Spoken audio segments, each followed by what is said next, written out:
What's up guys and welcome back to the Krytac build. In this one I'm going to be showing you how to replace the rail.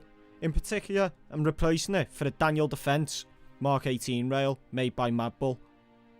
So let's get into it. First thing you're going to need is a set of Allen keys. You're going to need a few different sizes, so I'd recommend having a good set.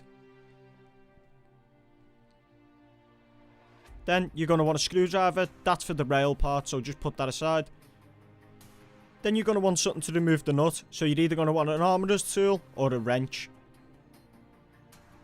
Okay, so first off, take the right size Allen key and take the rail off. To do this, you're going to want to remove the two Allen head screws at the bottom of the rail.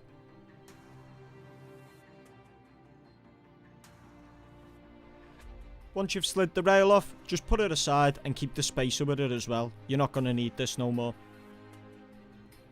Once you've removed the rail, next thing you want to do is take the flash hider off. Now if you've put an external flash hider on, then obviously you know how to put it on and off. But if you've still got the original on, try and see if when you undo the gas block, it slides over it. So that brings us onto the gas block. Just undo the two Allen head screws and it should just slide off like so. Then take your wrench or armourer's tool and remove the nut. It might be a little bit tight, but just give it a fair tug and it should just come apart. Once you've got the nut off, you're going to want to take the top receiver from the lower receiver. Simply do this, take the pin out the front and just pop it out and slide the top section off.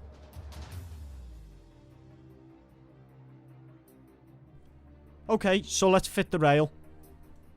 First off, what you want to do is get this section and slide it on so the two protruding sections sit round the top of the receiver so it's nice and snug.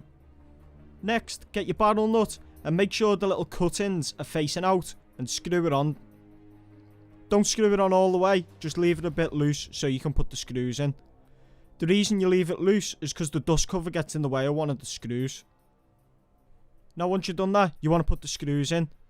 Now get the 4 of the longer type screws and slot them in. Make sure you only put them in the top 4 holes and leave the bottom 2 empty. You'll see why in a minute. Once your screws are in, 1 or 2 might fall out, but they're the ones that'll be alright to get back in once it's tight. It's the one by the dust cover mainly that you need to worry about. So once you've done that, you want to screw the barrel nut down tight. Now use your armourer's tool or wrench to do this to get it nice and snug. Then you're going to want to take your gas block and slide it back onto the barrel. Now you can take the top part of the rail and slide it on.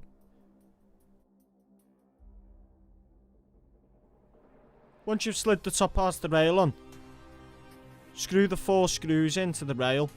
Not too much, just enough to keep it in place. Then take your other 2 screws and put them in the holes on the bottom section of the rail. What I said leave out earlier. What I suggest you do then is take your Allen key and slowly just tension all the screws up.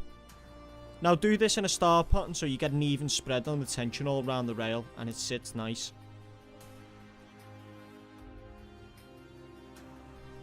Now let's sort the gas block out. What I suggest you do is pull it down tight so the rod isn't moving. I did find when I got the Krytac the silver rod was a bit wobbly and it used to rattle. So like I say, just put it under loads of tension, put your little Allen head screws in and tighten them right up and there'll be no wobble no more.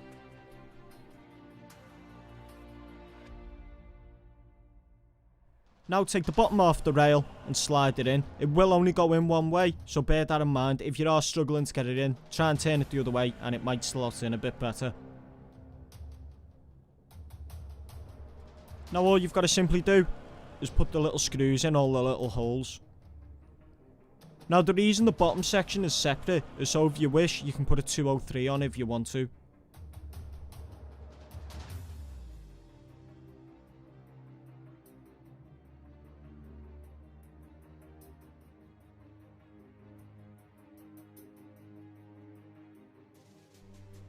Make sure everything on the rail is screwed down nice and tight. Now all you've got to do is put everything back together. First off, throw the flash hider back on.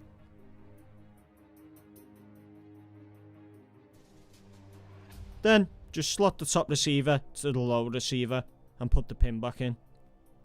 And there you go guys, that's how easy it is to fit the Mark 18 rail. It is a bit fiddly, but once it's on, it does look nice. I hope you're enjoying the build, and stay tuned for the next part where we start accessorising the rifle.